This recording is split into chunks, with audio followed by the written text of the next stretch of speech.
Hey guys, it's Katie here with Life Mundane and welcome back to the channel. Today we're going to be doing an unboxing and a flip through of my favorite homeschool planner, which is the Organized Homeschool Planner from Not Consume Ministries. This will be our third year using this homeschool planner and I love its features for many different reasons. If you guys want to see kind of my full review of it, you can check out the iCards up above or down in the description below to check out that video. But let's get started. Hi, my name is Katie and welcome to Life in the Mundane. I am a second generation homeschool mom of 6 beautiful kiddos, and on this channel we talk all things resources.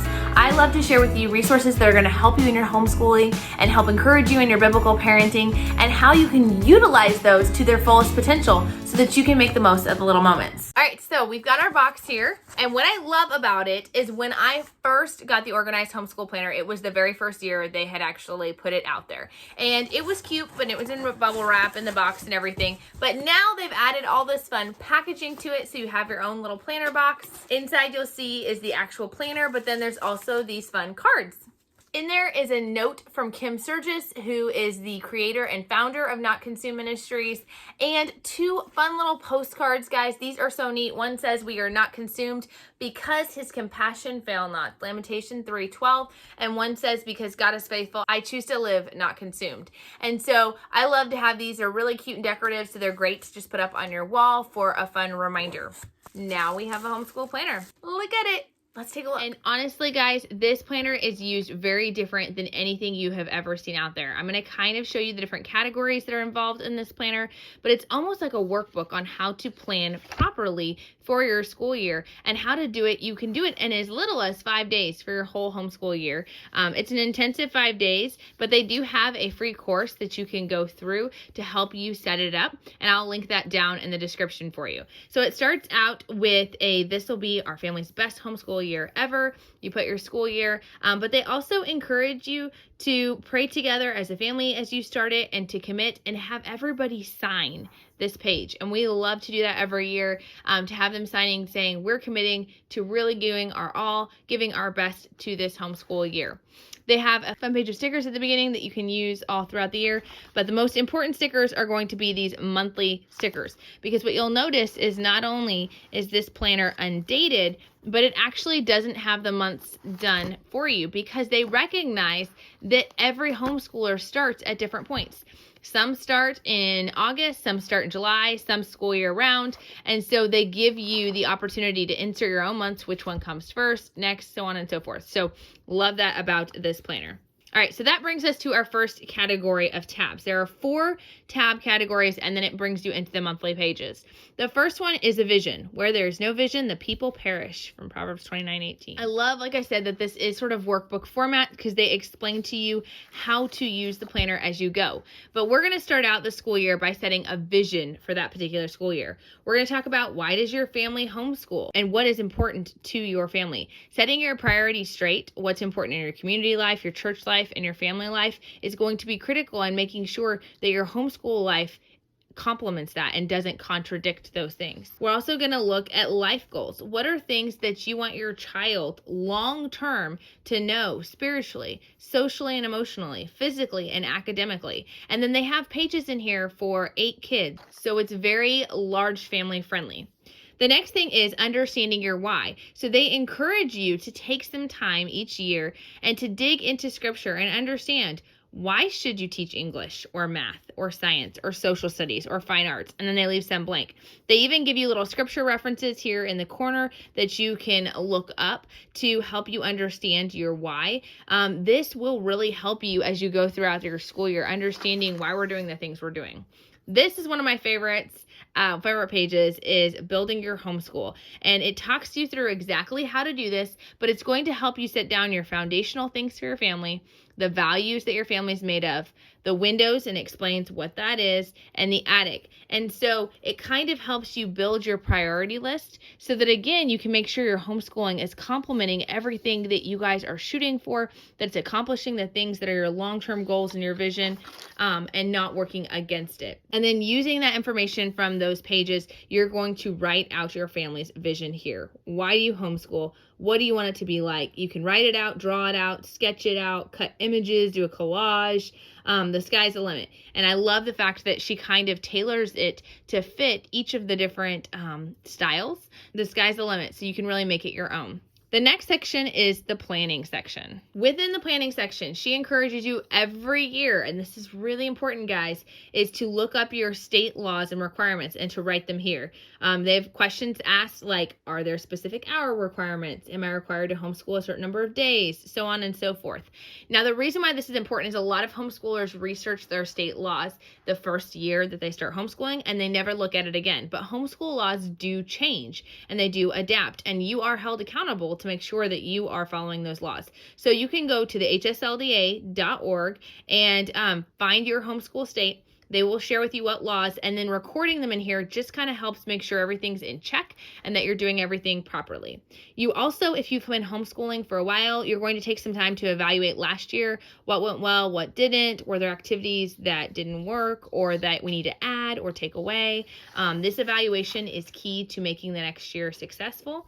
And again, evaluating last year, how was your child? They have a section for each child. How was your child last year? Emotionally, spiritually, academically. And then at the end of the year, you put in how are they doing this year. And so I love the fact that it gauges more than the academic. This planner is all about really focusing on the whole child and not just the academics. The next thing we're gonna do is looking at our child's needs, finding the unique needs of each child by listing out a little bit about that child, describing them. What are some of their strengths, their weaknesses?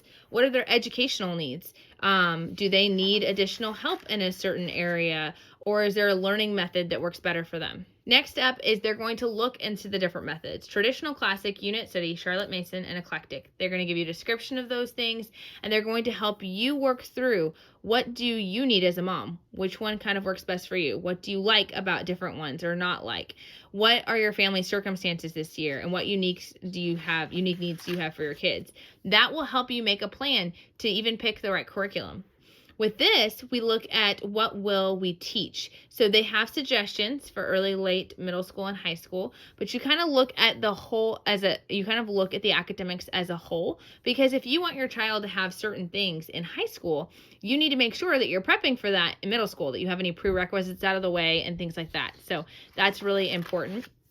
The next one is our family methods. If you decided to choose a homeschool method, take a moment and evaluate the strengths and weaknesses that it has for your family. This will help you make the most of your choice. I think this is a new page here. I don't recognize this one before. So what specific things made that method a good fit for you? What challenges should you be aware of? What components are you planning to use? So on and so forth. Then we have our annual plan. How many days are you required to teach? What days of the week are you planning on teaching? Because in case you didn't know, you can teach outside of the traditional school schedule of Monday through Friday from 8 to 3. You can make it your own. That's the beauty of homeschooling. Will you count semesters or quarters? It just kind of works you through how you're going to look at that. And then that brings us to our attendance chart. They have done this such, again, that it is undated, so you can fill in wherever need be. And we're going to fill out the different dates. What I do is I usually there's a key up here, and so I'll highlight different dates in different colors. So if it's something where we've been in attendance, I'll circle it. If it's a day we're taking off, I'll highlight it in yellow. If it's a field trip, I might mark it another way. You can create the key however you want and then keep track of your attendance there. We've now got our curriculum plan. This was revolutionary to my family, of listing out the different subjects, how long the curriculum is, how many days you have to complete it, and that would help you determine your plan. Again, they walk you through it all, but it really helps you in understanding what needs to be done and helps you to plan once for the homeschool year instead of having to plan each day or each week. They have a similar page when it comes to extras, extracurriculars, or extra things that you want to have, what you're doing and how much time you want spent on that for each child. And then they're going to work through your daily plans. What time and activities do you need to fit in so your family can meet their vision? Again, going back to that vision, what time of day works best for you? What specific needs your family has? And then they have a helpful worksheet to help you create a good, solid schedule or routine for you and your family with all of the information considered. Creating that daily schedule per child. Looking at time blocking. This is huge. This is more how we do it. Instead of creating a schedule, I do this page, which is helping you create a routine. So what are the things you want to get done in the morning? What do you want to get done during lunchtime, school time, afternoon time, dinner time, so on and so forth. And I love the fact that she has pages to help you plan depending on your preferred method. So don't feel like you are stuck using every single page. Use the pages that are helpful and go on from there. The next is to design your space. This is a really fun area to do and to look at. You look at your own homeschool space, what you have, not what you have on Pinterest, not what you have in your head that you hope you could have one day, what you actually have. Is there a place to write? Where do you like to learn? Where do you store things? Evaluating what you currently have. And then looking through other people's methods of doing things. So like you can check out our homeschool room space tour up in the iCards or down in the description below. You can check out other moms' homeschool spaces, looking at the more traditional classroom feel, the more family life, which is where you're doing it like in the living room, which is kind of more what we do, or doing it in the kitchen, like at a specific table or whatever. You're gonna look at these different kind of methods or homeschool room tours that fit each of these categories and say things that you like and you didn't like, kind of challenges or aspects that might work for you guys. You also are going to take time to consider how many kids do you have, what ages do they have, what kind of needs, what kind of furniture do you already have, what things might you possibly need as well. It has a place for you to list supplies for your family, books and curriculum and learning materials. And then it has a plan to help you figure out how you're going to store them. And I love the fact that it has you identify how often you're going to use those items, and that will help you to determine where you need to store it, how accessible it needs to be. And it has several pages for doing that. It even has a place where you can make a homeschool room blueprint, homeschool space blueprint. Again, this is not just if you have a homeschool room. Any space in your house that you're going to use to store supplies, you can kind of draw out, and it has ideas on how to help you organize that the best way possible. The final category before we jump into the monthly pages is the organizing your student.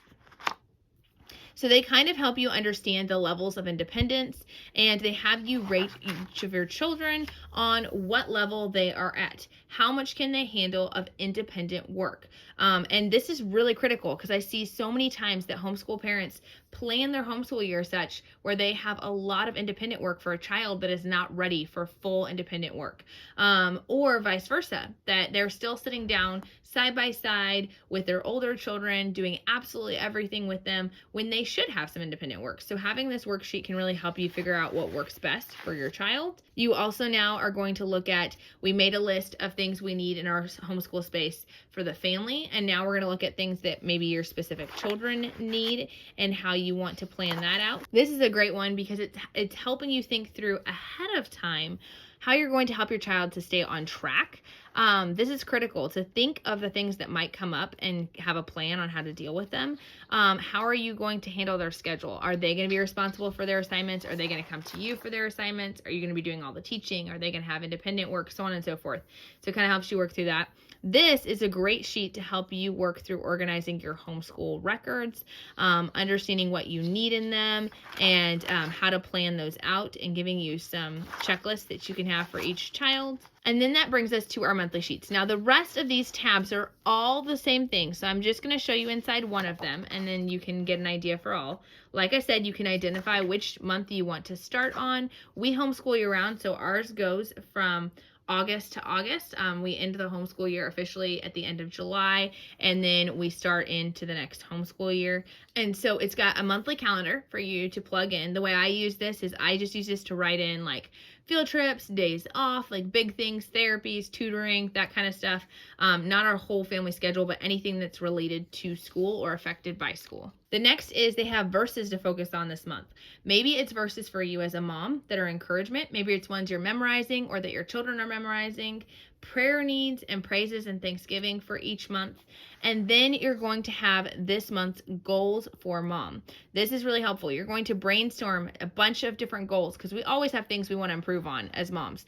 We're going to brainstorm a bunch of those, but then we're only going to pick one for each of these categories. Honestly, most months I don't even pick one for each category. I just pick one and try to rotate the categories. So I'll say, okay, this month I want to work on being better in doing my daily devotions, or I want to be better at making sure I get my water in for my health, or whatever it might be.